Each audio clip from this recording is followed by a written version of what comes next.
Hello, everybody. I am writer for the Nighttime Show, Mike Glazer, here with head writer of the Nighttime Show, Matt Walker. Our guest today, you know him from NSYNC, Dancing with Stars, and that dynamite restaurant, Fat Ones Hot Dogs in Orlando. Ladies and gentlemen, our guest today, Joey Fatone. Oh! Bringing the motherfucking heat!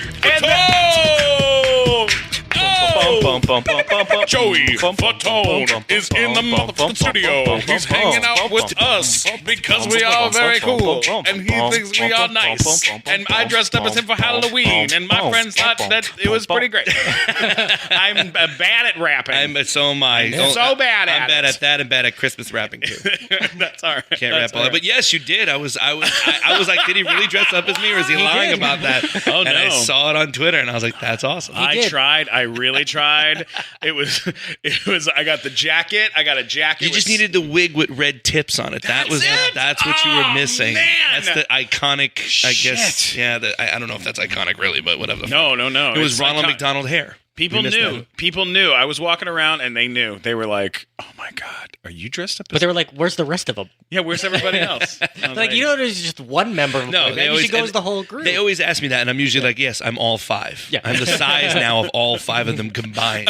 Or like Voltron. They've come together. I've come together, and I'm just one. It was the Highlander boy band. There can be only one. And you killed the rest of them. Exactly. Did people still ask you that on a pretty... Like, where are the guys? Oh, yeah. Hey, where are the guys at? Oh, yeah. It's always like, where's Justin Timberlake? I'm like, yeah, he's up my ass. Like what am I supposed to say? You know, They it's still, like, oh, God. everybody's working. Everybody's doing things. It's like we don't hang out. It's been like, gosh, we have been split since, 2001, 2002? Oh, my God. I'm like, it's a little bit. Yeah. Are you like, do I look that much like Jessica Biel that I would know where he is at all times? Right, exactly. Come on.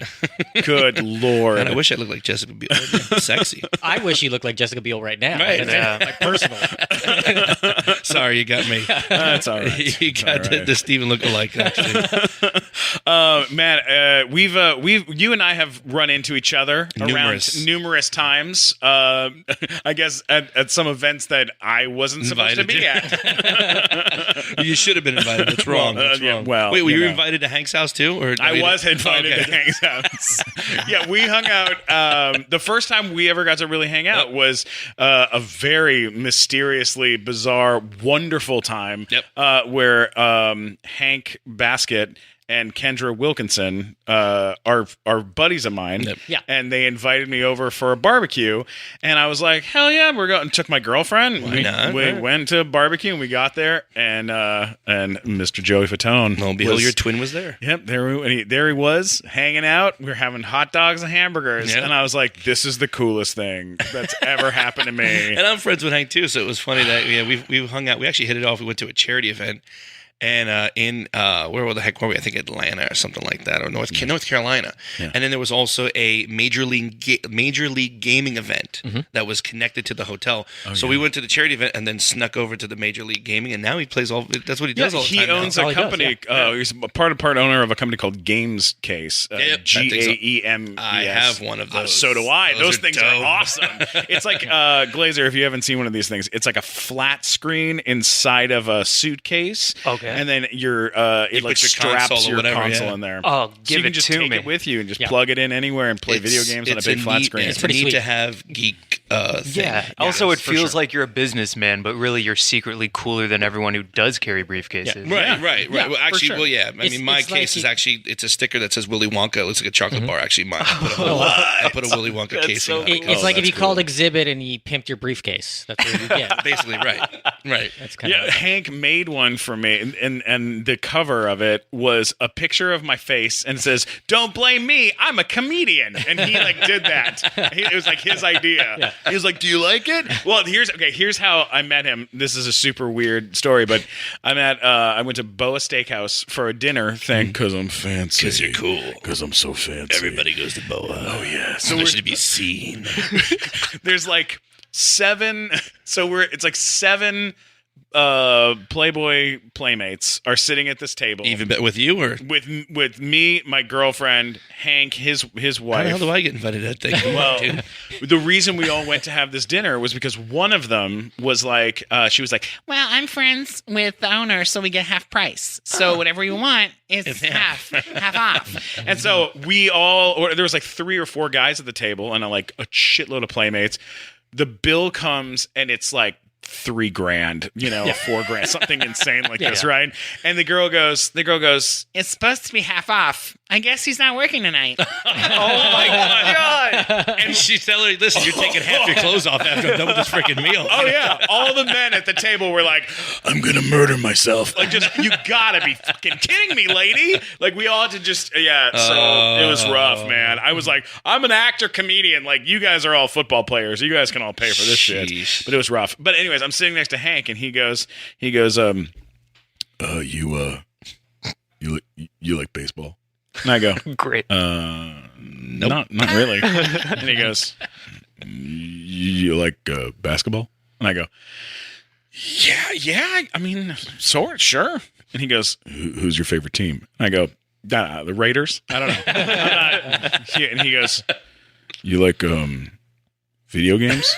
And I go, find something to talk about. And he goes, he's like, you like video games? I'm like, yeah, I like video games. He goes, you want to come over to my house and play video games? I was like, are you serious? Hell yeah, I'll come over to your house. Are we 12? Yes. You want to play with my Star Wars figures? What are we going to do? Hell yeah, I'm coming over. Yeah, and then that's how I got invited to that barbecue. That was crazy. Thank goodness you didn't say, I love basketball. You would have ended up having to play basketball. I know. That would have been a nightmare. Yeah, that would have been bad. Joey, you have this insane career with this massive fan base. It's been crazy. It's an insane career. It's an insane career. Yes. Was that ever a name? And apostrophe say. Yes. That's insane. Before we get into like the details of your career, let's go way back. Let's go to the beginning. Well, when I was 5 years old, I talked like this. Where did you start? When where you are were you competing with 14 million other sperm, how did you? How did you be the get one? to the meat? I guess it was just one good pump that my dad did that Nice. finally shot it out Right. into my mom. Wow. And it happens. Hi, Mom. Is that the start of your career? That's how we happened. start the story. He was like, "Oh my god!" And that's when it happened. So I was like, "Yes." So you know what? I grew up in Brooklyn, New York until I was about 13. Where in my dad, Brooklyn? Where in Brooklyn? Bensonhurst. Yeah. Yeah, Bensonhurst. You gotta have an accent. No, I really don't anymore. I live in Florida pretty much most of my life. But my dad was always into like musical theater. He loved how to sing. He was in like a 70s, 60s kind of band, if you will, but it wasn't very popular. It just kind of did local things in New York, but always wanted to do stuff. My dad, I went to Catholic school when I was young in New York City, and my dad put on these plays at school. So he would write this kind of like a Christmas play, and we would do that, or he would do certain plays and, raise money for the Catholic school and the church. So then after that, about 13 years old, my mom always wanted to live in Florida. We always went there to go to Disney World and all that stuff. Sure. Finally, we moved when I was 13, went to middle school there, working, did freaking characters at Disney, did the whole Pluto and waving at everybody and shaking hands and smacking babies. And then I worked doing Universal Studios, which was a live show called the Beetlejuice Graveyard Review Show. Oh, I know the show. Where I played the Wolfman. They had it here in LA as well. Wow. And I played the one in Orlando and in Florida. They just tore it down, though, the stage, actually, just about not even a couple months ago. I think they finally tore it down. They're putting up Fast and Furious ride, son of a bitches. But it was fun. It was my first start career as far as like getting into singing, getting into that kind of stuff. Because for me, it's like same thing. I didn't care about sports. That was not, and I'm not technically. I can't catch a freaking ball to save my fucking life. Sure. But I started doing musicals, one-act plays, Shakespearean plays in high school. We had a great magnet program, and that led me to do more stuff. And then, like I said, I was working at Universal. Chris worked at Universal as well. That was in NSYNC. He was working singing High Tens. Yes, Chris Kirkpatrick. Sure. And the crazy thing was we kind of got together. He had a guy that wanted to put a band together, and that's kind of how it happened. It was like, hey, you sing, I sing. I got a band that we're putting together. This guy Lou Pearl, he's got some money. You want to do it? I was like, shit, why not? And that's the guy who wound up in prison for all kinds of stuff. Yeah, he passed away too. Yeah, I just people heard are about like, he died. How do you feel? I'm like, well, it's kind of mixed emotions because he helped my career, but yet he's a fucking douche for basically triple dipping. And then after he was making legitimate money for himself, I mean, it's a whole other story that we could talk about for hours. Yeah. But he started to basically get other people that he knew and, hey, invest in me or invest in the money. They would take their life savings and give him this money, and then they would give like these fake reports of how the stocks were doing. Like Bernie Madoff. 100%. And he was just keeping all the money. People were just calling. They're like, no, you want to keep the money. You want to hang it in there because it's going to even get better. But he legitimately was making money, though, with he had tons us, of money Backstreet Boys. He was doing all this other stuff. He signed on because he was smart. Again, he was 1/6 member of us and Backstreet at one time. So he was it was being split 6 ways. What? For a while, yeah. My So God. he was doing that. He was like, I'll be your manager. So he was getting a percentage of management. Oh, and then he was also, he has also, his lawyers obviously was taking a look at that. So he cut off a little chunk of that and paid himself as well. So Wow. So we got analyzed. That's amazing. Holy shit! When did you guys figure it out? It's like almost like a straight out of Compton. Well, the crazy thing is situation. we were touring in Germany for about 2.5 years, about around that time, and around the time we were about to head into the States and actually break through, because that's when Hanson and Spice Girls and Backstreet were starting to come over to the States, and it was after the whole grunge Nirvana movement. Right, yeah. One of our the representative from Germany from our record company had us over for dinner without Lou. Usually Lou was always around, but Lou wasn't around. He's like, listen, he goes, I'm hearing that you're not really getting paid. I heard that you got literally maybe 10 grand and you've been working for 2 years. We get little pieces here and there, but somebody that's 18 years old getting a check for 10 or 20 grand, you're like, that's huge awesome. Money. Yeah, you're like, I could buy hookers and blow. Yeah. Right, sure. Never happened. I bought candy.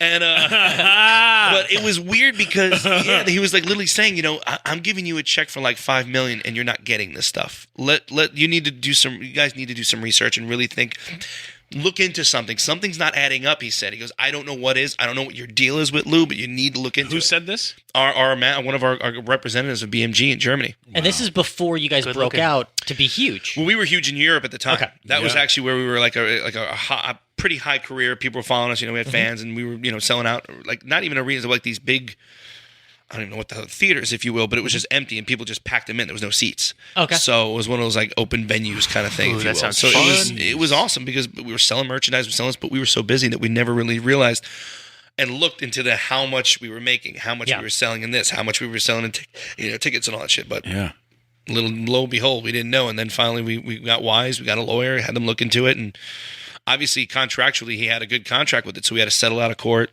After I think it was a year or so, we had to still pay some money, and then after that, we were done with him. Wow. So you guys got out. The more you know. Bing, bing, bing.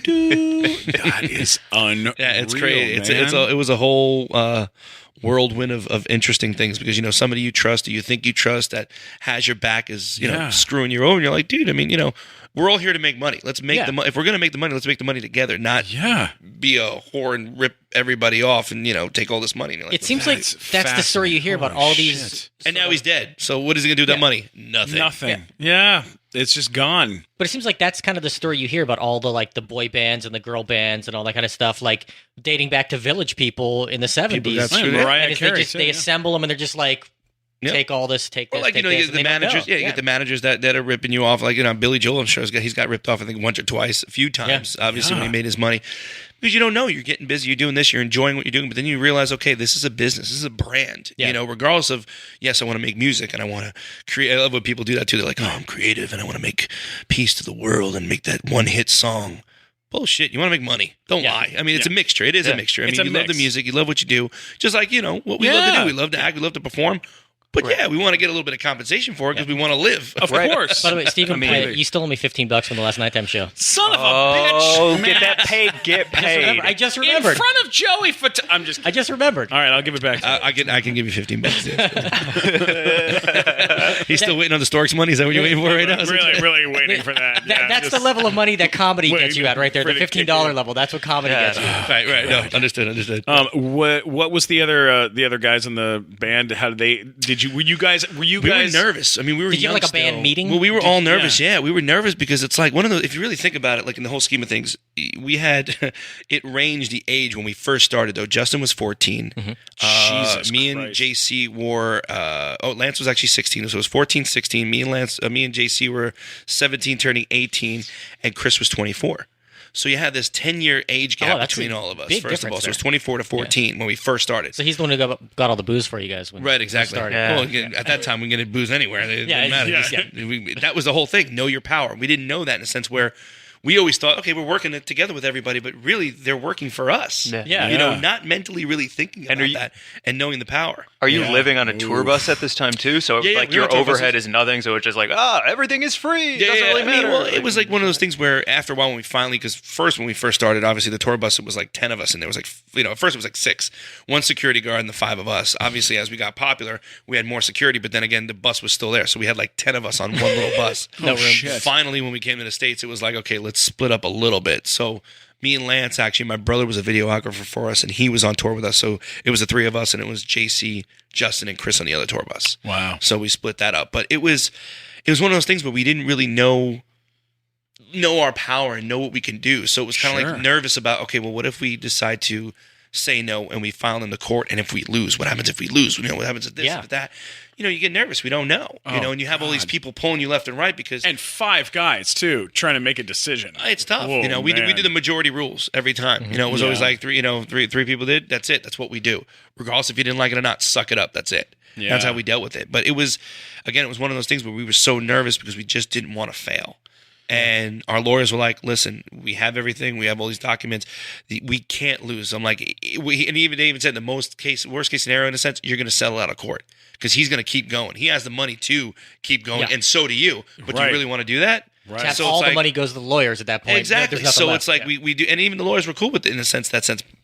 The funny part about it was on a side deal, which I guess maybe some people know as far as the insight and details, when we knew the minute they was going to break up our contract with RCA, that obviously with the Transcon, which was with Lou Pearlman, it breaks off the contract with RCA because that's together bonded with RCA and Transcon. Yeah. Jive came in around and said, hey, listen, we know you're dealing with this, we're dealing with that. He was like, I'll take care of this, I'll take care of that.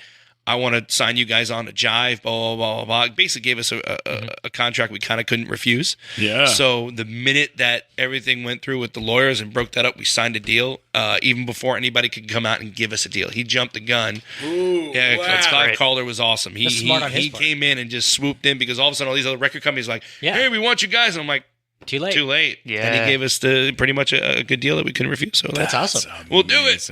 That's incredible. Yeah, it's one of those interesting Cinderella stories. We were mopping and cleaning and didn't get enough money, and then the fairy godmother came and blessed us. Hey, man, this is a lot of fun. Are you having a good time there, Matt I'm Walker? having a great time. Man, oh man, do I love recording episodes of the Nighttime Show podcast. But you know what I love doing even more than that? What do you love more than that? Popping open a bottle of Fireball whiskey, which I happen to have with me right here. That is a bottle of Fireball. It is. It's a big bottle. It says Fireball whiskey, and it is yummy, yums, cinnamon flavor. I'm actually, I don't know if you can hear it, but if I hold up the bottle, you can hear the bottle talk. Hang on. You can't hear a bottle talk. Wait, shh. Just listen real quiet. Oh, what's happening, everybody? How y'all doing tonight? Hey, there's my bottle of Fireball whiskey. That bottle's talking. That's a fucking crazy. real bottle that can talk. That's amazing. What's happening, Matt? You said you were having a good time, right? I am having a good time. You want to have a great time? Yeah, you want to have a great time? You got to pop that. We're going to pop this bottle up, and I'm going to put you in my mouth. Yeah. You ready for that? Oh, I've been ready my whole bottle life. Oh, I want you so deep down my throat. Here we go. I'm going to take it. I'm going to take it all. Give it to Here me, we go. baby. I'm opening it. Oh, can you smell that? Whoa, you swallowed that whole bottle of Fireball. That's amazing. Well, it was a lot of Fireball, and it's down in my belly. Are you down there? Steven, this is a blast, man. Thanks for swallowing me. Hey, how's it going in my stomach? How is it down there? Oh, it's really great. Hey, did you go to In-N-Out? I did. Oh, man, lucky me. Yeah, you bet. Enjoy some of that, buddy. Those are for for y'all. This is great, man. Let's get For y'all. loose. Let's get loose. Let's have a good time. I'm going to shake my belly around. Wait, whoa. Whoa. Hey, you see a TV guide in there? Yeah. Whoa. Yeah, actually, I do. It's swallowed dog a hair. TV guide? There's a TV in there. Turn around. You can see it on the wall. Cool. It's Sanyos, I believe. Sanyos Fireball. What do you see on the TV? Oh, my gosh. Lucky me. What? Is this Get out. Is it an old episode of Quantum Leap? Yeah. Whoa. Is he ever going to get back? I don't know. But enjoy that, buddy. And thanks for being in my stomach. Fireball whiskey. It's a party in your stomach and a party in your heart. Fireball whiskey. Bye. All right, let's get back to the show. So at the peak of NSYNC's popularity, how big were the arenas that you were doing at that time? We did stadiums. Yeah, well, you guys did Madison Square Garden. You guys We did Madison Square but we Garden. went bigger. We did 3 nights at Madison Square Garden, sold that out. Yeah. We probably could have did more, but we after that we actually did stadiums. So we sold out. We've I think held the record for a few of the fastest stadiums sell out. And we actually, the cool thing was we like closed one stadium and opened up another one the next year. I think it was in Heinz Stadium. Yeah, Heinz Field. So it you was- closed down Three Rivers and opened up Heinz You Field. got it correct. So it was pretty awesome. It was like the first musical act to close it and to open it. You know, Oh, that's besides awesome. obviously Oh my sports and God. everything. So So we you were doing selling like out 50, 60,000 Yeah, seats. 50, 60,000. Jesus And it was our concert. It wasn't like Yeah. co-headlining, or it wasn't like, it was basically opening acts, us. You Yeah, know, it was that's amazing. It's one of those things where you sit back. I have a picture, actually, one of those almost like a panoramic picture of some guy went all the way up the top, took a picture of where it was still light out. The show wasn't even started, and the place was pretty much already packed. And it's one of those things you look, you're like, holy shit, we did that. You know, it's one Yeah. of those things where it's just bizarre. Yeah. And then, you know, you start thinking again, you think of, okay, wow, it's amazing to perform in front of these people. It's amazing to do this. Meanwhile, people only in the fucking back see us like little ants, you know, Yeah, these little right. things. But then you look at the merchandise side. People are buying glow sticks, people buying T-shirts, people buying this. So it's almost, you start to go, okay, what are those numbers? And sometimes, like, you know, we'll get these readouts after because we were smart. Yeah. Every night. At they that give us a point, hamper. you're like, okay, now I gotta look at I it. want to know Yeah. everything. Tell me Yeah. everything. And they're like, all right, well, you know, today, you know, it's usually about $25 to $30 a person ahead have bought something. Times that by 60,000. So you look at it and you go, that's That money cool. is- You don't even need to know math to Why even bother? Oh my God. Yeah, it was one of those things where it was just it was just insane. And you know, you do silly things just like anybody does. I bought a big ass house. I had it for 10 years. I loved it, but I was like, after a while, I'm like, I never went upstairs. My daughter was the only one that lived upstairs. What? She had like the Really? whole floor was like two, 3 bedrooms. Yeah, it's ridiculous. She had like 2 game rooms, all this other stuff, and I'm looking at it going, what the hell am I doing with this stuff? Like, I love it. It's nice, but I'm never home. I'm always working. Yeah. My daughter, I don't even, like I said, I never even went upstairs. My master bedroom was downstairs. Yeah. And I was like, why am I spending all this fucking money when I can go on great vacations and just get a smaller house? Yeah. So as you get older, you finally realize that. So people that are out there aspiring to do stuff like, you know, acting and singing and dancing, save your money. Go on good vacations. For sure. Where do you live now? What part? Where? Orlando, Florida. Yeah. I moved back. I was here in California for about 3 years. Lived in Calabasas. My agent was like, hey, come on out because that's where you get all the work and everybody's here. Blah, blah, blah, blah. I worked everywhere else but L.A. Meetings were here, which I could fly in and do that. Yeah. And then I finally moved back to Florida. I'm like, why do I need to spend, you know, money when I can get a bigger house in Florida and there's no state tax in Florida? Now, your dad was a big fan of music and of this kind of Yep, performing he and stuff. he was in a group called the Orions back in the day, which he never made it anywhere. Did he get screwed by his manager too? Is that like a family I don't think they legacy? even had a manager. I don't think they even had a manager. They were the manager. Now, like, did he come out a lot? Did he come out and watch you a lot? Like, Oh, yeah. What was that Well, like? he- I mean, you kind of lived the dream that he would. I I basically was filling his shoes, but then all of a sudden there was a radio station, a local radio station in Orlando, that came up with this audition because they wanted to do a man band. Oh yeah. Of course, my dad jumped at the frickin' deal, and the band was called Not So Boy Band. And they went on tour, and they actually even opened up for us. They got a guy that had money that wanted to back. Out of here. Oh, you could probably go online and find it somewhere. Oh my God. Not So Boy Band. I'm like, Dad, you need any oxygen or anything on the side of the stage? I was like, let me make sure you're okay. But yeah, he opened up for us. They had a guy that had money and wanted to kind of have fun with it. He just, an older gentleman that just had money, was like, here, I'll give you money to get the in-ears. We'll get costumes. We'll record some stuff, record some songs. Oh, my I'll put you on God. tour. He paid for the touring for them, and they opened up for us. That's Wow. amazing. Isn't that funny? Wow. So my dad shared the same stage as I did, which is pretty funny. That's great. That's Yeah. outrageous. Yeah, so it's pretty funny. Yeah. God, that must Didn't be. you? You that's did so an nice. episode like that on Big Time Rush where you put together a man band. Because you had the one where it was an old band they got Why back do you together. remember that and he doesn't? You used to watch the episodes. I've seen 3 of them, and that was one of them. Every once in a while, my girlfriend will walk in on me watching an episode of that It happens. It's critique. You Yeah. got to watch yourself. You know. Yeah, you know, It's all good. my character on the show Then was, she's like, "Put your was- pants back on." They told me it was a cross between Lou Pearlman and Kanye West.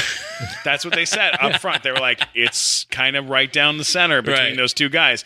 Like, like a little. And so I did my research on on Perlman, and then I did my research on Kanye, and I was like, this is how I'm gonna play it. That's how I'm gonna do it. And then the best part was they sent me to Sony to like spend a day with like a record producer over there. Oh gosh, that's hilarious. And to learn, see what he was like. Research. This guy's fucking ego was so outrageous. Fantastic. It was amazing. Isn't it amazing how you meet people like that and you hear them and you're like, man, this guy's full of shit. Oh yeah. He would and walk you know around it. and he had so many gold records in his office that he had them on the floor in piles, Paperweights? like that hadn't gone up on the wall yet, and he would People just go, give those as gifts. We did too. Yeah. Anybody can get those. He just go. This is Mandy Moore. So I made her. She didn't exist before me. I made her. Oh, this Hillary Duff. I made her. Just one after another. We met, in a coffee shop, and boom, there it is. Gold that's record. what I do. I make gold records. That's what I do. I make gold records before other people put their pants on. Like that kind of shit. Where it's like, wow, like this guy is outrageous. He had a Mickey Mantle signed baseball bat in a case on his wall. He's a douche. And he took it out of the case, and he was like, and he's playing around with it, swinging it around while he's talking to me. And back up there. And I was like, what are you Your doing oils are with going to that? get on the bat. Oh, Don't yeah. mess with it. Yeah. He said that he once threw it across the room at an assistant. That is it was amazing. He's trying to be Ari Gold, I guess. Yeah. Yeah. Oh, yeah.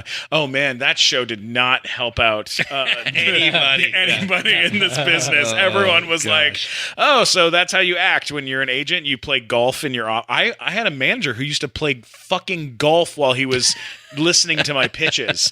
And it made me want to kill myself. Right. It's like one of those things like, just listen. The worst. Or even just say, sit down and talk to me be for honest. You know what? I like that pitch in a sense, but I'm not going to use it. Move, next one. What do you got? What else you got, But really, you're playing fucking golf on the 42nd floor of a building. Yeah, kill me. It's the best when you pitch, when you go in and pitch, though. They're like, oh, yeah, this is great. Oh, that's not, we'll get in contact. We'll give you a call. All right, I'm getting jerked off right now. Yeah. Okay, well.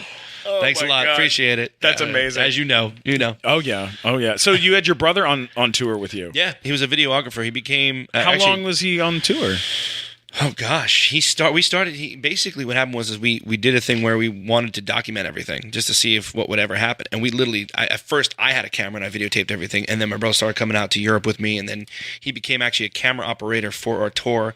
Then he became our video basically director, and now he's been actually working for other artists doing all the big screens that you see on tour. Yeah. He live edits those. So he cuts it. He's like, camera 1, camera 2, camera 2, camera 3. He edits live content, basically. That's cool. Whoa. So he's done No Doubt. He was with Backstreet. He was with New Kids. He was with us. He was with Mary J. He did Usher. He did No Doubt. He's done now Bruno Mars. He's did Stones. Holy cow. So he's really been working his way up. So now he's the guy to go to. Now, you said you documented everything. How many sex tapes are unreleased? How many sex tapes are out there? Yeah. Fatone, come on! They're very short sex tapes. They're only 30 seconds. If you miss it, you might blink. You miss it. You know what? We didn't have like video cameras at that time. I think in that sense, so we weren't able to do that. And we weren't able to probably. The beauty of it is there was no phones. There was no phones. There was no MySpace. There was no YouTube. There was no Twitter. There was no any of that. I can't even imagine what One Direction has on their phones right now. So that's why we just don't even. We're angels. Nothing has ever happened. This is the worst. Did you just at the height of popularity? The prime example, no BS for me, is half of them were too young. There was nobody. Yeah. We took the moms, but half of them were too young. That was the hard part. Anyway, I'm 18 years old, and this 14-year-old go, yay! Yeah. And some girls would literally lift up their chest. I'm like, dude, come on, you're 14. Yeah, come on. I'm 18. I could go to jail at that time for Justin. It was okay. Right. They were younger. You got a Justin. 60,000 seat arena. You're selling that out. You're 1920, right? At that point, is there just like a line of women trying to get backstage? There's always some people, especially the funny, because of the crew members are always around. So they're always closer to the fans. Mm-hmm. So you'll hear people like, hey, listen, this girl's driving me freaking nuts. Can you at least say hi for a second or whatever? Yeah. And sometimes we'll throw we'll throw the crew member a bone in a sense. You know, hey, what's up? How you doing? And then they become the cool one. Oh my God, you got Joey to say hi. And, It's not like Van Halen where they had like spotters. Are like, okay, find the hottest girls, get them backstage. No, I wished it was like, but we were so careful because we didn't want to jeopardize anything. So that's why we kind of kept our nose clean and our because pee you dry. had like this sort of good guy image for the whole band. Yeah, that never happened really. But we weren't really that good. But in a Yeah. sense, we weren't that bad. You know. Yeah. But every once in a while, Sure. you'd see somebody, or the fun part we did, I could tell this kind of story, which is hilarious. Please. We would, believe it or not, we hated going to clubs because if we went to clubs, it would be a mob scene, Can't it'd be do a that. VIP area. You can't go. Strip clubs actually were easier to go to than normal clubs because you told the girl, leave me alone, they leave you alone. So we'd listen to music, we'd hang out, we'd have some drinks. If we wanted to get a lap dance, we get a lap dance. Some girls would come up and be like, hey, I'll give you a lap dance if you sign something for free. We're like, of course. Yeah. So we'd sign something for them, their ass or whatever, and then they'd dance for us. Boom. But then some of them would say, hey, I'd love to get tickets for the show. We're like, okay, well, you know what? We'll get you tickets to the show. Stand in the front row. We'll get you front row tickets. They're like, okay, well, we'll flash you. We're like, okay. We didn't say anything. We got them tickets. Yeah. They'd stay in the front row, and Awesome. we'd have boobies all the time to watch. Did Lance That's feel so left out because great. of this? No, he pretended like he liked it, I guess. Oh. Yeah, we never knew until way later on, actually, towards the end, that I found out that Lance was gay. I actually walked in on him almost, in a sense. Really? Well, I'll tell you wait. that story. Now, hang on. There's a a lot second. more to Robbie, who works on our show, is a lovely and wonderful gay man. And Yes. Robbie, Hello, lovely, wonderful gay man. he has some questions about Lance. So let's Oh, go ahead. Let's Robbie, are you there? Yeah, I'm here. So you said that you guys went after the moms, right? Right? So Well, I did. well, I tried to. did Lance go after the dads? You know what was weird? He never, he always played it cool and played it legitimately straight. He actually dated Daniel Fishel from Boy Meets World. Get She out did it of for a here. while, and I've seen them make out, so we're like, oh, it's legit. Wow. But never knowing, and she's even told a story that, anytime she wanted to fool around and have sex, he never did. He just said, let's just wait. He never said anything specific, and she was always like, is there something wrong with me? Is there something with this and that? And he's actually hung out with, one time I remember he grabbed a whole bunch of women, like there were a bunch of stewardesses that were in the hotel room staying, and he invited them to hang out and stuff like that, and we never knew what happened. Even if nothing did, we never knew. Nice. So we never knew anything until one night. What happened was we were out partying in Orlando. He lived like 10 minutes from me. So we all hung out, went to a bar. We all went back to his house, a bunch of guys, a bunch of girls, all partying, hanging out. Finally, I literally was like hammered. I passed out in his guest bedroom. I woke up like about 4 o'clock in the morning. I'm like, damn, I got to go home. So I go knock on his door. I'm like, Lance, he's not in there. Where the hell is he? Go outside in his backyard. He's not there. Go in his other guest room. He's not there. I'm like, what the fuck is this guy? I open up his office door, and it's a big office chair where he's sitting there, and a guy is sitting on top of him, straddling him. And I knew the guy too, a friend of ours. And I opened up the door, and thank God they were closed. His pants were unbuttoned. And I opened up the door. I was like, let me know when you're done, because I gotta go. So as I close the door, he's like, hey, he's like, come on in, nothing's happened. I'm like, what's going on? He's like, surprise. And I was like, dude, your mother's going to kill you. That's all I said. I said, your mom's going to kill you. He's like, hey, don't say nothing to the guys. And I was like, dude, I said, it's cool. I said, I'm not saying nothing. I love you. I don't love you, but I love you. I said, I'm not going to say shit, and I don't care what you are. I don't care what you do. That's your prerogative. That's your shit. So it was like that, and I didn't say anything. So I waited he waited, obviously, until he wanted to tell the rest of the guys. And I was like, oh, I didn't know. So When was So you this had to in the in the height of our career, like towards right around, I'd say around 2000, 2001. Right before we kind of split. So when did it I found become public knowledge? People Magazine. It was kind of a weird thing because he did a whole interview about it. I guess he started dating Riken is his name. He was on, I can't remember what show he was on, reality show. Yeah. And he was pressuring, I think, Lance to kind of come out. Yeah. And finally Lance was like, oh, screw it, why not, whatever. Because he wanted him, say, hey, I got Lance Bass, my boyfriend. Yeah. I want to be proud of him and stuff. So there was a lot of hiding, a lot of things like that. But then finally he came out and he did a whole article in People Magazine. And I think the guys didn't even know yet, and Lance was going to tell the rest of the guys. Chris was doing a radio show, and literally someone walked over and had dropped the People Magazine on it, and it's the front cover. It says, I'm gay. And he was like, wow. So they literally like, so what's this, So what do you Chris? think about that? Yeah. So Chris had no idea in a sense. I mean, we all kind of knew or had an idea, but nothing was ever specifically talked about. Whoa. So he was like, I gotta get back to you on that. And Chris was like, what the hell, dude? You didn't tell me. And all of a sudden I get he's, Lance was going to tell him and everything else. And that's kind of how did the other guys deal with it? It's just like everybody else did. It's like, dude, whatever, dude. We love you. We don't care. It's not a big deal. We don't. Yeah.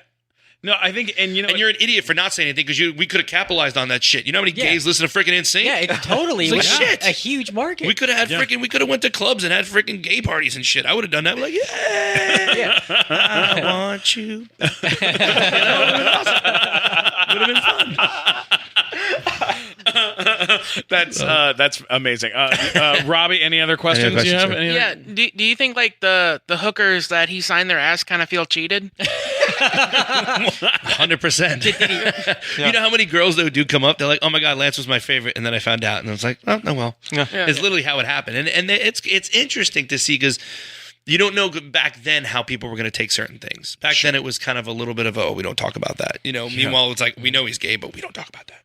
But now it's people like, hey, come on out. Who cares? Yeah, no, it's definitely a totally. I went to Lance's Toys for Tots thing that he did earlier this year for Children's Hospital, and it was amazing. I mean, he had so many people. There were so many toys because I put on a toy event with the help of Chris Daughtry and Ralph Garman. It's like bald-headed guys stick together or something? Yeah, there's a bunch of bald guys. Just a bunch of bald Mafia for life. Bald Mafia. Yeah, no, it was Duff Goldman from and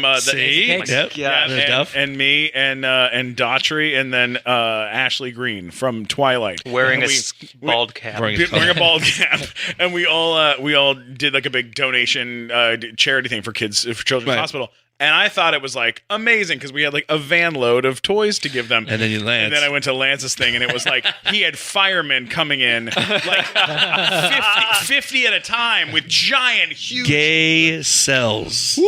Gay definitely sells. Oh, did I have a good time? For men and women. That's the beauty of it. You get a hot guy. The men are gonna of course come, the gay men, and then the straight women will definitely come because of the hot men. Oh yeah. And they don't care, in that sense. They're like, whatever. I'm like, hey, it's all good to each his own. I was in the Uber on the way. The Uber? I was in an Uber on the way over to the thing, and I went with Mike Black, who is he's our announcer on our show, and he's a big, heavy guy. And we were sitting in the car, and we were kind of arguing the whole drive. And we got there, and the Uber driver turns to me and he goes, "Honestly, you two are so cute together." And I was like, "Thank you so much." And see, we can make some money. Me and you can go to the bear conventions. Come on! The bear conventions will, right? Am I right? Bear conventions will sell out. Yeah, Come on, Robbie. Can we do it? Think about that. Me and you will go. I'll sell fat one hot dogs. Put a fat one on your mouth. Yeah, and I'll put it in my mouth. See, there we go. And hot dogging's a thing too. Hot dogging is a thing. Yeah. What exactly is hot dogging? Please do tell. I'm ready. Yeah, I want wanted to know to this. Of course. I don't know. Hot dogging is when you take your dick and you put it between. It doesn't have to be a girl or a guy, but like you take it and you put it between the butt cheeks and you squeeze it and you like hump that way. Gotcha. Kind of like a tit job, but like right. But Oh, okay. I thought it was gonna be like the chili dog. no, Yeah, chili I dog thought it is would be way worse. worse. Chili dog is like way worse. No, oh my God. Yeah. It's Do you know what the chili dog is? I know. Oh, Take a dump on a girl's chest and you titty fuck her? right. Welcome, everybody. I'll go with the hot dog. Yeah, hot dog. Hot dog Any sounds day. better. I'll take a hot dog over a chili dog any day. Okay, I got. Did you hear what? More to know. The more you know. Quick question, Chris Kirkpatrick. What about him? Was there ever a conversation about his hair and facial hair? Did you guys ever have? We tried like to a hair explain or talk prevention? to him, and it was just horrible. And we finally make fun of him a lot more now because everybody says it. We call him Pineapple Head, is what it was, because he had these braids and a ponytail thing, or he had them on the sides, pigtails. But after a while, what sucked is because they were braided in and they were fake, of course. Yeah, he washed it, but it never really washed moved-wise because it was braided. Yeah. So he'd have flakes and everything. I was like, dude, just get rid of it. Cut that crap off.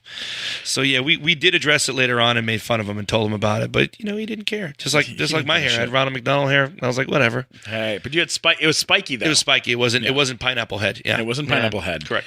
They have a movie coming out, Lifetime movie, I believe. Yeah, with Britney Spears. And that picture looks nothing like any of us. Right? Yeah. Lifetime there we sweater. go. You brought your Lifetime sweater. Yeah. Nice, Unbeknownst, blazer. what a nice pull. Right? that was amazing. Chris looks like I don't even like Howie actually from Backstreet Boys. The picture of Chris. Have you ever seen the picture of these guys? None of them. I think the only one that does is somewhat resemble me. Is that character? Is the only guy. Everybody else doesn't look anything like anybody. No, the little one, like the shortest one, which I think is supposed to be Chris Kirkpatrick, looks more like that asshole Paulo Ono. Yes, he does look like Apollo. Yes, I know. He does look like Apollo Yoko Ono. He does. He really does. That's what I call him. Now you A little bit of worked. beef. Now you I did Dance with the you Stars with worked. him. Yeah, you did Dancing with the Son Stars of a with him. bitch, he beat me. I know. I know. How was doing Dancing with the Stars? It was fun. You should do it, dude. You want to drop some pounds? I want to do that Do show that. so badly. Okay, I'll make a phone call. No, you won't. Would you really? 100%. I've wanted to do it for like 3 years. Really? Yeah. Have you actually even reached out to them? I have. Because they put on 2 other guys from Big Time Rush. They had James Maslin and Carlos Well, Bennett. and James called me up. James called me, was one of the, because he first did it before Carlos did it. Yeah. James called me up and says, hey, what do you think? I said, dude, you're going to get as much as you're going to get it if you're going to get out of it. Whatever you're going to put into it, you're going to get out of it. Yeah. I said, it can lead to other things. I said, at 100% it will lead to other things. I said, that's why I kind of waited. I did season 4 for crying out loud. Now it's like season 832. I have no idea. But the first season they asked me to do it, I turned it down. Second season they asked me to do it, I turned it down. Third season I started looking at the numbers to see what was happening because it was popular in the UK. Right. And it was huge over there at the time and still is. And then right around the third season I was like, maybe. About, what was it? I think about like 10 million viewers were watching it at that point in time. And then when I did the fourth season, it was like, I can't remember, some ridiculous, like 23 million viewers or some ridiculous people watched that, was watching those episodes. So you waited, So it did was your homework on Dancing with the Stars, or you jumped right in on You Circus got it. of the Stars? You got it. You're like, first fucking season, I'm in. Ringmaster, let's do this thing. Hey, got that check and ran. But Dancing with the Stars was great, though. It's just one of those things that takes you out of your element. 100% does. Yeah. Takes you out of the element. You want to crap your pants the very first show, but the whole part about it is when you have charisma, when you have fun with it, it comes across. You could see that. You know what I'm saying? You could see people that are really trying too hard, or even if they're not even doing coordinated, but they're having fun. You could see that, and you're like, oh, you know what? That guy, at least that person's having fun. Yeah. Billy Ray Cyrus, my season when he did it, he had 2 left freaking feet. But he didn't give a damn. He messed up. He jumped around. He literally didn't care about when all the stars had to stand in line to be there at the very end. His ass was up, shaking hands with everybody. He went. He didn't even care. He was just like up there. Him and like same thing with John Ratzenberger. They didn't give a shit. Like they were just like, let's have fun. I watch it every year, and they reached. I reached out to them, and we had a conversation the same year that they ended up going with James Maslow. It was that year because they wanted someone from Big Time Rush to come do the show, and at the time I had just lost 115 pounds. Wow. So I was like down into like fighting weight, the best I'd ever been, which was still pretty fat, but I was like down. I was down. You're down. But I was down. I know that feeling, trust me. I've put on like 40 pounds since then. Now I go to the gym twice a week and I'm trying to work it back off. But it's the perfect time then, man. You got the story. But it was like a whole thing. I really wanted to do it. And then they were like, no, we're going to go with one of the guys. And they went with James. And then it came up again, and I was like, I kind of want to go do it. Logan definitely doesn't want to do it, I don't think. No. And Kendall doesn't want to do it. But I want to do it. I think I would have a good time. And I'm a musical theater guy. I mean, exactly. I went to school for it. I can dance. I'm all right. Dance. You got two. You have your left foot and the right foot. I got 2 feet. I got feet. It is definitely different. It's nerve wracking though when you know that they're judging you. When they're watching every move, where your feet are, where your hands are positioned, because I never had that problem before when we danced with NSYNC because we were on tour. No one critiqued us per se. So when they're doing that, holding your frame and all that crap, it's nobody's in the front Jeffrey row. Ross, Jeffrey Ross, the comedian, who's a good friend of ours. He went and did the show. And like he had a blast time. Oh my god, he had so much People fun. People don't realize how much fun it really is, and you know that it's a well-oiled machine. Meaning, like they know exactly what's going on. They take care of you, to the nth degree. They're always making sure you're all right. They're always, it's fun. It is a blast. So hopefully, if you get a chance to do it, I'd be into it. What does your body feel like at the end of each? What the fuck? Yeah. Dude. Because you're not thinking about the cardio, you're thinking about the steps. So you're learning the steps. Yeah. So you're doing all the stuff, and then you're like, okay, I got it. And then you're like, oh my gosh. And then later on, the next day, you're like, the fuck does my ass hurt so much? I'm sore. Why are my legs killing me? My ribs. Why are my ribs hurting? Because the whole bit and the placement of constantly doing this for hours. We would rehearse 4 to 5 hours a day every day. I did. Wow. We did every day. Never. I think we took one day off when I did like I said, when I did the first season, because I also did the All-Star season, but I got kicked off the second week. Fuck you. But it was funny as hell. I didn't get at that point too. It was one of those things where, hey, I went to second place. I don't care. It was like half the people already won. I don't know why they did that. They should have did like second and third place people. Yeah. But they brought people that already won the mirror ball. Like half of them won the mirror ball. And you're like, really? I'm like, how do you do that? Like, let's get people a chance for crying out loud. So how was Apollo Ono to work with on there? He was a nice guy. He's it is what it is. Was he? Yeah, he was. We had a situation, him and me. Oh, you did? We had a little situation. Oh gosh, I was at Kids Choice Awards. I'm backstage at Kids Choice Awards. I'm standing around, and you've been to Kids Choice a bunch of times, right? Everybody's all around. It's chaotic. Everyone's there. Robert Downey Jr. and like, Sandler and all these guys around. You're saying hi to everyone, and I'm standing there watching. We're watching. I think Justin Bieber perform back in the day on Kids Choice, right? And Apollo Ono was standing next to me, and I didn't know who he was. I didn't know anything about him, and he's standing next to me, and he goes, "Oh, my back! Oh, my back hurts. My back hurts so bad." And I go, waiting for the attention. I go, "What happened to your back?" And he goes, "I went snowboarding this past weekend. I hurt my back. Yeah, my back hurts so bad. Up in Big Bear, my back hurts so bad." And I go, Big Bear doesn't have a lot of big mountains in Big Bear today. I don't know. I don't think so. And I go, oh, all right. And he goes, you ever go snowboarding? And I go, no, I'm a grown up. I don't do stuff like that. And he goes, well, a lot of grown ups go snowboarding. And I go, whatever you got to tell yourself. And he goes, did you watch the Olympics? Oh my God, what a douche. And I go, no. And he goes, why not? And I go, because I don't give a shit about the Olympics. I just don't care. I've never cared about them. I'm a Canadian. Right. We don't win anything. Except for curling. Mostly, curling. Terrific, right? And I can't, as a human being, get psyched up on, like, the javelin for, like, a day. Like, in like 8 years, I'd be like, oh, it's javelin! It's coming out! It's coming! I better get my javelin out of the closet while I'm watching TV. Woo! Ooh, swimming. Oh, I Look can't at that wait. stroke. Ooh, I gotta watch the swimming today, or like the long jump. Give me a fucking break. I can't care about it. Right. It's not in me to care about it. I'm not a sports person. I just don't give a shit. And he goes, I won like 8 gold medals for America. And I go, you did? And he goes, yeah, I'm Apollo Ono. And I go, oh my God, I thought he was black.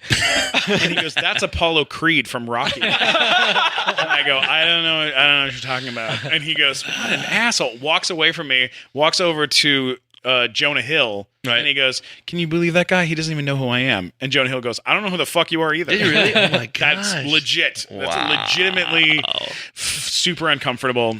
And I've seen him a few times since, and he knows that I've told this story. That's fantastic. And we don't. I'll tell him, Apollo Yoko Ono, you're a douche. Yeah. Damn it, Apollo. Well, there he goes. I guess that's it's not crazy. I mean, it's funny. It was interesting though when you meet other people that are celebrities or other people that and you don't know what you're gonna get when you meet them. Mm-hmm. And I've had one time where, oh, God rest his soul, you jerky bastard, Prince. One somebody I looked up to, I loved. I worshipped the ground he walked on.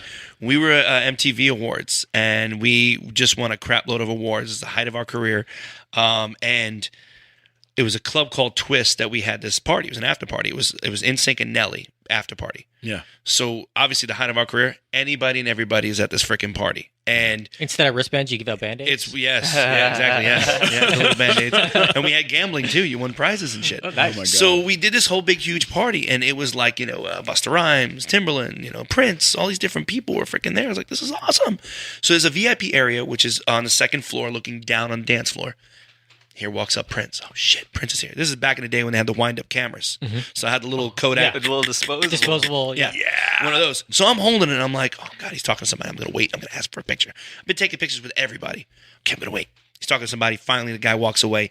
He's standing there looking over at the balcony. I'm like, all right, now's my time. So I was like, hey, man, I'm Joey, blah, blah, blah. I just want to say, he's like, oh, yeah, no, congratulations. I'm like, yeah, cool. I'm like, do you mind if I get a picture with you? He goes, nah, I'd rather not. And turns to go to talk to somebody else when there's nobody even there. Oh. So he turns to me like, huh, and he just stands there. And I'm like, this motherfucker, holy shit. I was like, crushed. Oh, like, literally my was like, nah, I'd rather not.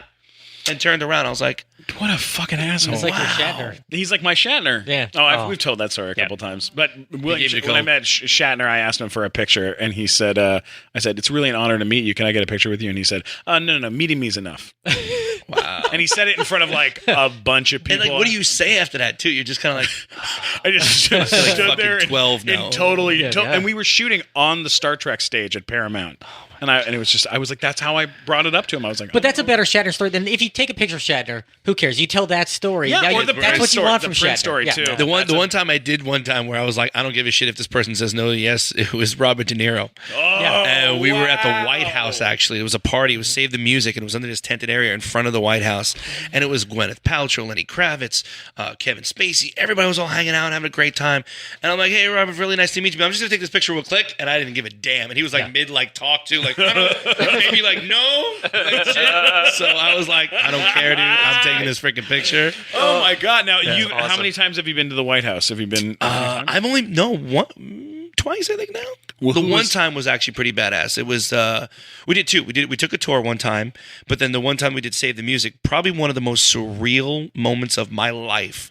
Bill Clinton obviously was president. And Music of the Heart was a movie that just came out, and we did the title song for it. And it was the first time Wes Craven ever did a non-horror film. Wow. I remember that. And it was with Gloria Estefan, Angela Bassett, gosh, who else was in that? But it was a bunch of It's people a in it. cavalcade of stars. Yes. So it was supposed to be outdoors without a tent, but it started raining. It was for VH1 Save the Music. We performed Music of the Heart with Gloria Estefan, like I said, Robert De Niro, Gwyneth Paltrow, Kevin Spacey, Lenny Kravitz, all these people there. So then they were like, all right, well, you know what? We actually have a private screening of, Music of the Heart. Does anybody want to watch it? Ask the celebrities. So like, a bunch of us like, hell yeah. So we go inside the White House. We go Holy to their shit. private theater in the White House. We sit down. So literally, I'm not kidding. Lenny Kravitz in front of me. Kevin Spacey's throwing freaking popcorn behind me. I think Gloria was there. Angela Bassett, Wes Craven came in, sit down. We're like, all right, we're going to watch the movie. And in walks in Bill and Hillary. So I'm thinking they're just going to wave hi and leave. The asses sit down, they get popcorn. We watch the whole movie. Meanwhile, we did a whole show before that. So it's almost 11 o'clock, 12, like midnight at night. We didn't get done to the movie until about 2 in the morning. We literally walk out of the front of the White House like it was their home, and they're waving by, and we're like, bye. And we walk out, we're like, what the fuck just happened? What did we just witness here? And we're literally looking around like, we're walking outside the fucking front of the White House, and I'm looking around going, I don't see anybody around here. I mean, obviously, there's got to be snipers Yeah, and all shit kinds of- everywhere. yeah. But I was like, well, what if we just ran around and shit? We didn't do that, obviously, but we just, we literally walked out the front of the gate and left. It was one of the weirdest, surreal things ever in my life to do some shit like that. It's always weird when somebody like that and you see them in just being normal people because you think of the president as being the president, but sometimes he watches a movie. Oh yeah, it was like, hey, I'm just That's gonna crazy. watch Yeah, a movie. like he closed the door and That's a good turned the one. deadbolt. That's a good He's like, impression. "I got This a is lot of hilarious." news." It's like that's unbelievable. It was just one of those weird, surreal, like I'm actually doing this is just Okay, now can we talk about a real career highlight? You were the announcer on The Family Feud, correct? which is a fantastic show. I did 'cause 3 seasons of I'm a that. huge game show nerd. Oh really? Now, did you know at the time because that was they're Who bringing, else has hosted Family Feud? Okay, Here we go. Richard Dawson. Yep. Ray Combs. Yep. Richard Dawson again. Yep. Louis Anderson. Yep. You had Richard Karn. Was it the Tool Time? What's the guy that did Yeah, Richard Karn. Then you had what's his name from Hurley? Seinfeld? Yeah, Hurley did it too. Oh, John O'Hurley. That's his name. And then Steve Harvey. Yep. Wow. That is Fantastic everybody. host. By the He's way. a But Steve Harvey he's a huge game turned show into like at the time you hear Steve Harvey's going to be hosting the feud. You're like I don't know. The show was kind of It dying worked. off. Yeah, it worked. And then it's brilliant. It worked. It's the perfect match of a comedian in a show. Like Want to he's hear how perfect for funny it. that happened? This is exactly how this went down. They were shooting in Universal Studios in Orlando. Yeah. My manager has an office in the studios over there. He walks by. They shoot TNA wrestling there, and very rarely they'll get something big. And he's like, "Oh, what are you guys shooting here?" They go, "Oh, we're doing Family Feud." Oh, cool. Ask the production crew. Got a host? They're like, "Yeah, Steve Harvey." Got an announcer? Oh, no, we haven't. I don't think they have an announcer. Do we have an announcer? No, we don't have an announcer. Why don't you get Joey Fatone? You think he'll come to LA from LA to fly to Orlando to do this? No, he lives in Orlando. You think he'll do it? Yeah. That's how it happened. That's great. Wow. That's exactly how I got the job. Because see, that's That's a great job to have to, because as an announcer, like you look at shows like, say, The Price is Right or Let's Make a Deal, the announcer's got to do a lot of work. Like, they're doing all kinds of shit. Family Feud, you're like, hey, welcome to the feud. Done. I was in a studio booth for about 30 minutes. No, Steve way. Harvey, thank you for the check. That's right. They did want it to, however, but he was so good, and the game takes place so fast that there was not a lot of banter. But I actually, the second, I don't know if it was the second season or the first season, they had me come up there, and I was actually on stage as the announcer, and they were going to shoot me a few times and then edit it in as if I was there the whole time. And they were going to do it, but they, for some reason, because the time, it's like, here's your team, let's do it. They don't even that game moves fast. They don't even do the freeze family thing anymore. I missed that. I missed that. They used to do the fake family portrait, and then they're doing the mannequin challenge, and then they come out. Yeah, but they don't have that anymore, and he goes right into it, so they didn't have any time. So like, we'll just do this, and they're like, all right, and then I just collect the check every.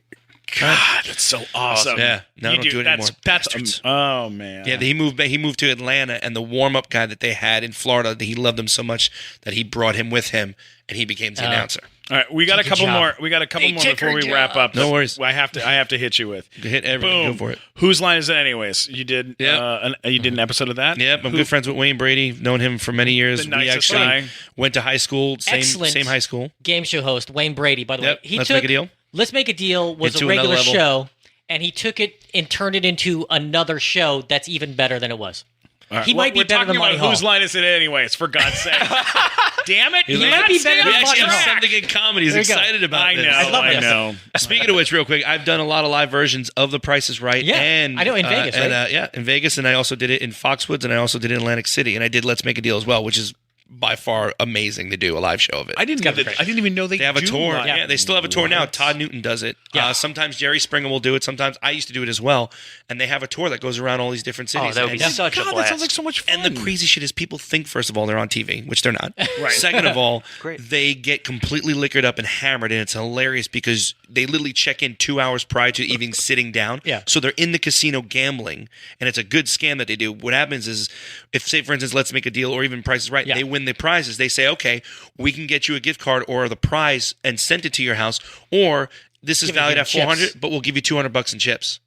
Take the chips, and then they end up going to the casino And they just lose gamble them. it. Yeah. Gone.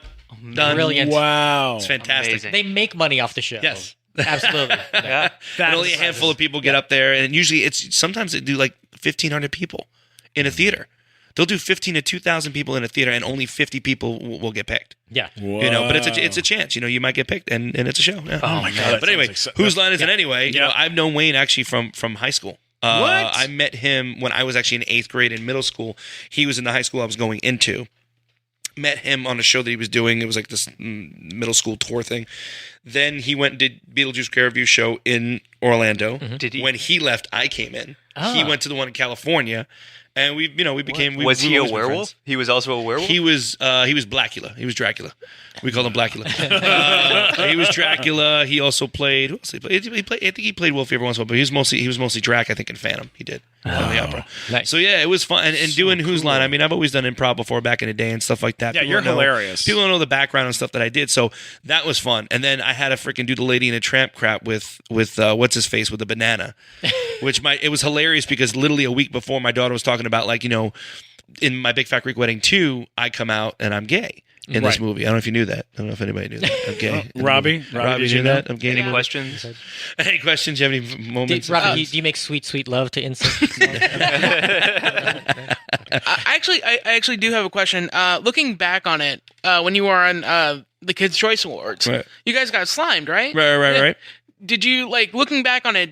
Do you now know how Lance Bass feels on the weekends? Yes and no. Damn it, Robbie! Because you know why? It wasn't hot. It was cold slime. Really? They didn't warm it up. So there was no warmth to it. We're standing and applauding. So I kind of did, but I don't know unless. But you and it is another thing. If it was that much, it'd be bukkake. So it Right, wasn't. right. God. Maybe Lance has done that. Maybe I have to ask him. Find out for us. Have you ever got gacked on a lot? Is that Has that ever been a the slime and gack? There is, right? Oh God! This is amazing. Learning about I have chili no dog. idea what Robbie asked. This is all Robbie. This is just how it is with Robbie. Man, Oh We- gosh, I love it though. But yeah, whose line though? And I was talking to my daughter about going back to this, saying about the Big Fat Greek Wedding movie. Like if David did a third one and I got married, I'd have to kiss him. And I said, and my daughter was like, "Well, you'd kiss a dude?" And I said, "Well, it's a film and it's this and that. I'm cool with my sexuality. We're good. Yeah. If I had to do it, I'd do it. Big deal. Yeah, sure. So in Whose Line Is It Anyway, we had to eat a banana together, and the same thing like the Lady and the Tramp with the spaghetti. Yeah. So I had to do that with one of the guys, and I literally had to kiss him on the lips, and it was hilarious because I don't think he think that I was going to do it. Wow. Because I just went for it. I didn't give a shit. That's I don't amazing. care. I don't That's care. amazing. It's like, I've I heard know. Alec Baldwin was on Howard Stern one time and he was talking about he played a gay man in a movie. They were like making out the whole time, and Howard's like, "How did you do that?" And he's like, $2 million. That's how I did it. That's how I did it. It's That's true. Yeah. Well, hey, all right. We're In your case, you did it SAG scale. That's, Right? okay. I did it for Joey free. Sheep. You did for free. Yeah. It's a good you, gift. you performed on the Michael Jackson Icon, yeah. Icon. I think it was the last time that Michael ever performed with the Jackson 5, and that was the time that we actually performed with the Jackson. We did Dancing Machine, which was unbelievable with him and the Jackson 5. It happened really quick. It felt like it was like you blinked and it was over. Even though, you watch it like, oh, wow, did a whole performance of Dancing Machine. But it was like surreal. It was another one of those surreal moments. That's got to be a career highlight, weird moment in life. And it's one of those things where it's sad too, because a lot of these people now that we have performed with or performed are starting to pass. Which is crazy, especially with freaking Alan Thicke that just passed the other day, and I just saw him in Chicago. Maybe 2-3 weeks ago, if that. My God, maybe if that. I saw him 3 weeks ago. Yeah, it was one of those Comic-Con things that we were signing at, and he was there as well. Wow. And it's crazy, you just go, holy shit, life is too short. Yeah. It's too. You never know. Even the healthiest person can be like, all right, I'm good. We were just talking about it in the car. Me and my buddy Matt, like, you never know when your heart's just gonna go. See you later. I'm done. Yeah, Time out. Yeah, Well, you take the good, you take the bad. You take it all. You take them both. And there you have. the It's a different best of show them. though, but that's okay. He wrote the song. Did he write that? Did he write that song? What? You're a geek. That's amazing. Didn't he didn't sing the one. The Show Me sang That different Smile strokes. Again. Did He sang sing? different strokes. He did sing. And he wrote that one. He wrote like 30 sitcom I themes. did not even know that. Yeah. I thought he sang his one though. Just like Merv Griffin wrote the Jeopardy music. Right, he's a. Every time that plays, Merv There's a Griffin's estate video gets a check. online of me and Alan. I tweeted it yesterday, but there's a video of me and Alan Thicke standing next to each other while we're looking at our scripts.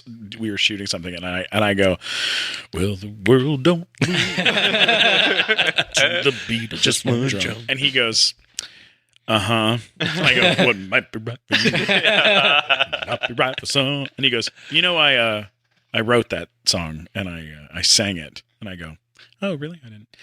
A man is born, he's a man of dreams. And then I started start messing up the lyrics, and he goes, "You don't know the lyrics to the rest of the song?" And I go, and he goes, "Security." He was so nice. He was such a good guy. Everyone has great things Great to say about song. Oh yeah, he's the. I mean, he was smooth. He was my favorite episode of Wife Swap. It was him and Gilbert Gottfried. Oh my god. Celebrity Wife Swap, which was amazing. Oh, you know what we got to get you on? Speaking of, you just said Gilbert Gottfried. You got to come with me on the Impractical Jokers cruise. Oh my Holy God! cow. Are That you have to serious? come on. Oh, You I have would to do that in a heartbeat. Dude, I went last year. It's a blast. What? Yeah. All right, we're gonna. Bunch Yeah, of you did that comedians. show. Gilbert Gottfried was there, Yeah. but Lisa Lampanelli was on it as well. A bunch she's of people. great. So I have a bunch of comedians on the cruise as well. So we need to get your ass on that. Oh hell yeah! I You would filled do that in a for November. Quinn, right? Yeah, I filled in for Brian Quinn twice. Awesome. One time, just as a joke, just to throw in there, I just literally I went to go see it with my daughter to watch them live, like on the show. They were in the Carnegie Deli in New York City, and he goes, "You want to go on the floor and do it?" I was like, "What?" He goes, "Yeah, we'll get you an outfit and just go in, put an earpiece in. You go in for me. Whatever punishment you get, I have to do." I said, "Okay." Done. And done. And then just recently they did the finale live version where they had to do a whole obstacle course, and he fell off of a bike. Q did, broke his rib, messed up his head, did a bunch of crap, and then they go, "We don't know what we're gonna do." And I was like, "Dude, you want me to do it?" He was like, "You think you would do it, buddy? That'd be great." Hell yeah. Sure enough, my dumbass did it, but not knowing it's with Nitro Circus. So we had to ride pit bikes on a ramp. I had to go on a scooter down a ramp. All this other crap. I'm like, dude, I'm going to bust my ass. Yeah. And I did the day before. I literally flew in the day before, did a kind of a rehearsal to try and test out everything just to try to see if I could do it. And then there was a whole obstacle course that we had to complete. where I almost I almost felt like I had a freaking heart attack because it was insane. It was a lot of fun though. But yeah, they're hopefully going to be shooting maybe in Florida at some point as well. So they're going to be coming back. So I might be doing something with them. That show is so good. I got three little things. I'll spit it out. And then we're done. My Big Fat Greek Wedding was one of the most successful independent movies ever made. I'm good friends with Lainey Kazan, who was in that film. Love her. I love everybody that was in that movie. You were amazing in it, and it was a big turn for you.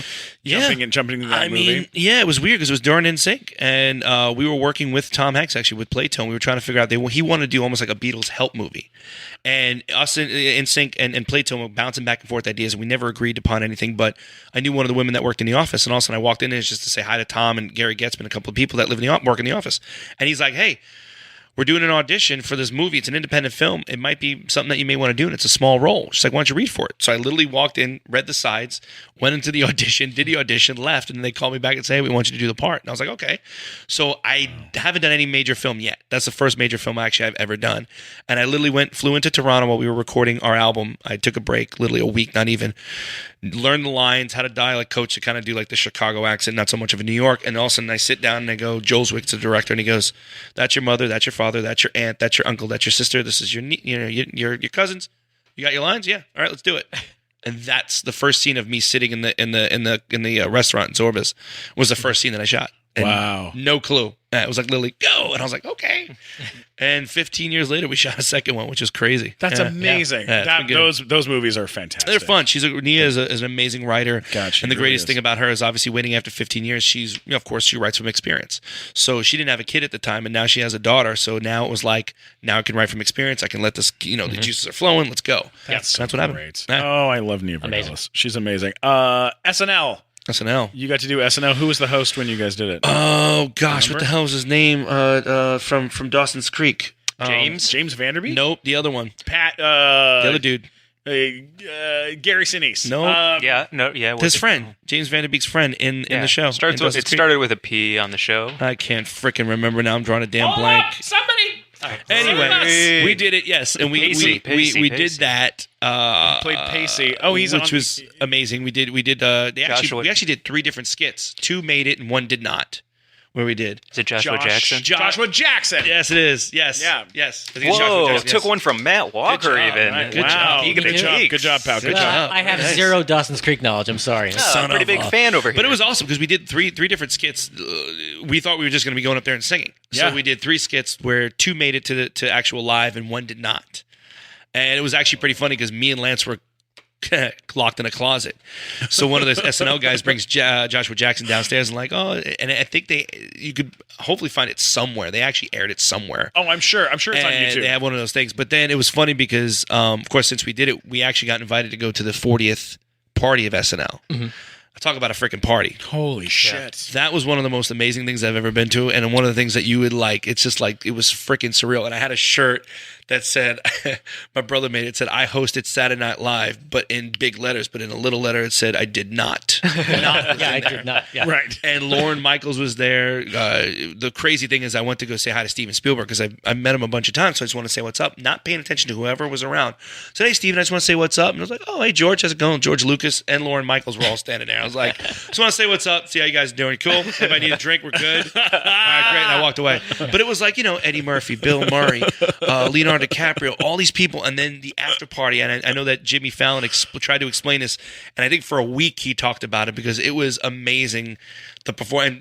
Speaking of which, I have it on video where Prince got up and he performed like literally as a joke because Jimmy was like, "Hey, why don't you get up there and play something?" So Prince was like, "Okay," got up there and played a bunch of songs. Taylor Swift got up and played, where you saw Paul McCartney singing with Taylor Swift, singing "Players Gonna Play," and he's trying to he's watching the chords, playing it. It was hilarious. It was unreal. Like just the whole party was like one of those surreal moments where you're like, "This is fucking amazing." In walks Beyonce and Jay-Z, and then I'm standing there and Dan Aykroyd's pouring out of his fucking Skull vodka that he owns at the bar. We're like, "I'll get some of that. That's cool." I was completely hammered. I don't know what the hell I did. I was like an asshole, I'm sure. Oh, my God. Sarah Silverman, I made an ass out of. I'm like, "You're pretty." I made a total ass out of myself. Did you really? Oh, yeah. Oh, my God. I was like, "My brother loves you, but I do too."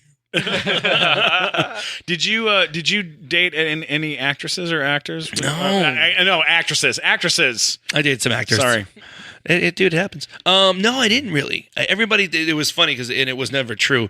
I met China one time, wrestler China. People thought I dated her because I went to the Ivy to hand her a script, not knowing the Ivy has all paparazzi everywhere. It's the first time I ever was ever in that mix. So I was like, oh yeah, and I went to go give a hug, and all of a sudden people were at like trucks taking pictures, and so I was like, relax, I'm not fucking her, dude. Seriously, I'm just hugging her. National Goodbye. Player. Yeah. Joey Fatone canoodling with China at the Ivy. Like, Yeah, it was the weird. headline. You know, they always tried to team me up with somebody, but I never. I wish I did.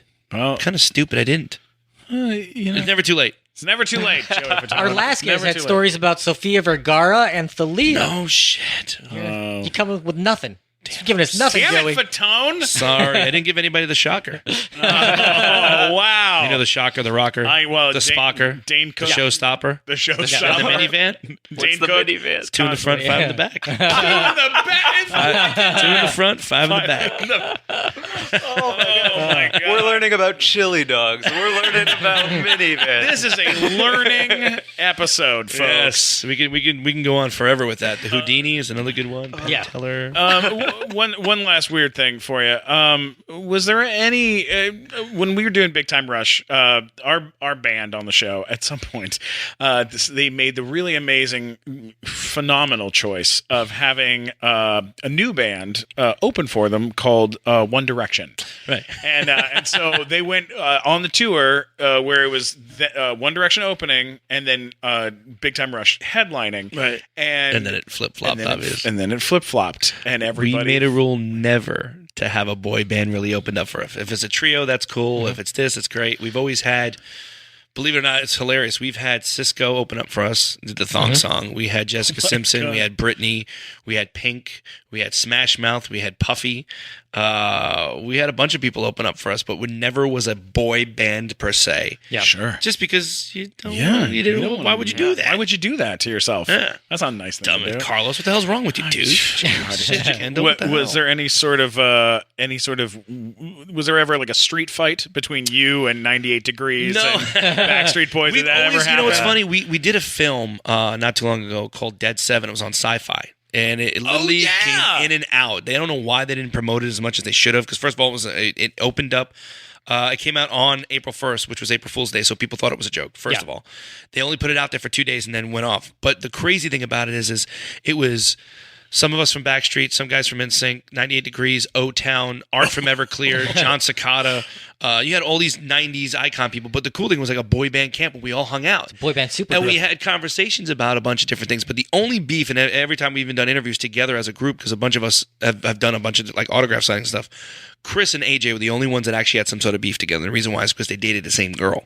And it was almost an overlap of one dated the other. So that was the only Who was thing that that girl? Chris wanted to beat the shit out of. Some girl. Famous? She was out. No. Well, yeah. Well, Yeah, kind of. you drop the She name. was. Drop the name. She was in Come a on, group Joey. called Innocence back in the day. Okay, I don't know. Her name's Amanda. Amanda Latona. I'll even say it. I don't give a damn. What's she gonna do? Dang. She's actually like a bodybuilder now. She's a beautiful Oh, so girl. she could kick works her in Vegas. She could kick our ass now. Yes. Yeah. So can her husband. Her husband's Listen, ginormous. edit out her name. Edit out the name. Her husband's Her husband's ginormous. But it was never really any beef though. Never That's so really great. that. That's so awesome.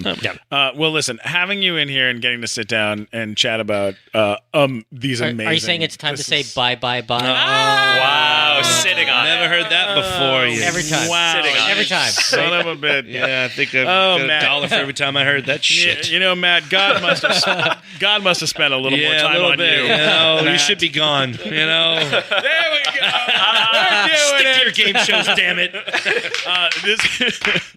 This was absolutely incredible. Thanks, brother. Where can people keep in touch and find you and look I'm your stuff? Talk about the. I'm on Twitter and I'm on Instagram with real Joey Fatone, not the fake Joey Fatone, but the real Joey Fatone. real one. But like I said, I opened up a hot dog place. I'm excited about it because it's been hands-on. It's not like someone just said, hey, I have this idea. Yeah. It was more or less of, I want to do this. You wanted to do Went it. through the tastings, did the whole thing from the logo to the way it's going to look to pretty much even hiring the people that we're going to have. We have a operations woman that obviously did all the hiring as far as staff is concerned.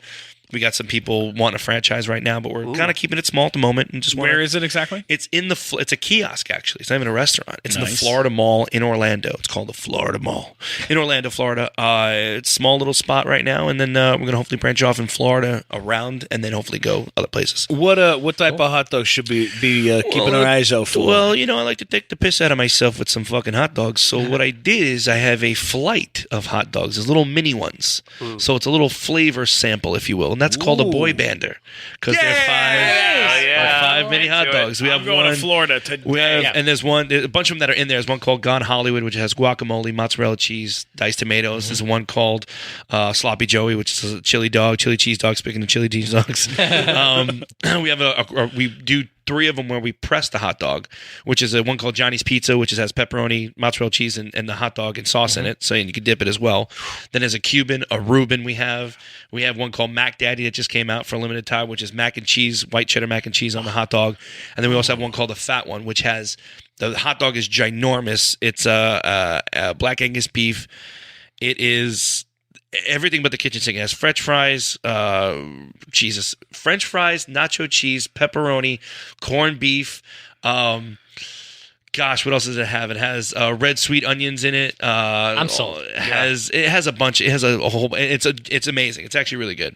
And So if you ever check it out, it's fatonedogs.com if you want to check it out on the website. doubt. We sell T-shirts and hats. Oh my God! I gotta get buy you a them shirt. and No, I'll I wear gotta it. get you a shirt. That's right. I'll wear it. I'll wear it. I'll wear it on stage. I'll get you guys some shirts. That sounds Please. fantastic. Amazing.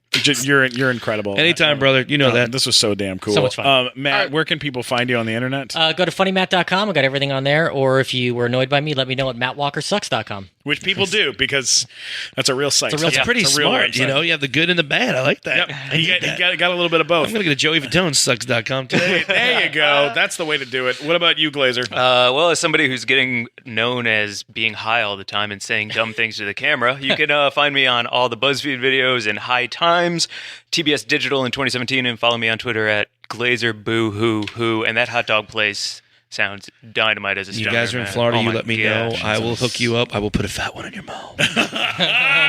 Amazing. You know who I'm talking about. All right, Robbie. Robbie, what about you? Robbie, you bastard. Well, actually, I have one last question. Go for it. Go for it, Robbie. Oh, no. Give it to me. Since you're opening up a hot dog stand, Right. and the proverbial myth is that like girls practice on hot dogs, are you worried that all the NSYNC fans who haven't been able to have the Joey Fatone hot dog are going to use that as supplements? I hope so. I hope so, too. I hope for business. Especially because, if I start getting it, because we're in the process of making our actual own hot dog, like Fat One's hot dogs, so you can get them in grocery stores. So not only it'll be frozen as well, so they'll have a nice little treat to use, if anything. I think Robbie's questions That's are getting good the to health know. department to go make an inspection over there. We're in a lot of trouble, Robbie. Robbie, where can people find you on the internet? You can find me at Robbie Carlisle. You can also find me on Facebook, and I do stuff at the Nighttime Show. Come to the live nighttime shows. Yeah. Live nighttime show, January 28th, February 25th, and March Sometime. 25th. January 20th is my birthday. I turned 40. Oh my God, that's amazing, And you man! just said that. I was like, 28th, that's my birth. Hey, You should come. all right. Sure. Yeah, do it. And I'll bring weenies. Yeah, sounds amazing. There we go. Don't forget to subscribe to the Nighttime Show. I'm at Steven Glickman on all social media. I love you guys. Thank you so much for listening. Joey, you're the man. Appreciate it, man. No problem. I'll My talk to you pleasure. guys soon. Peace.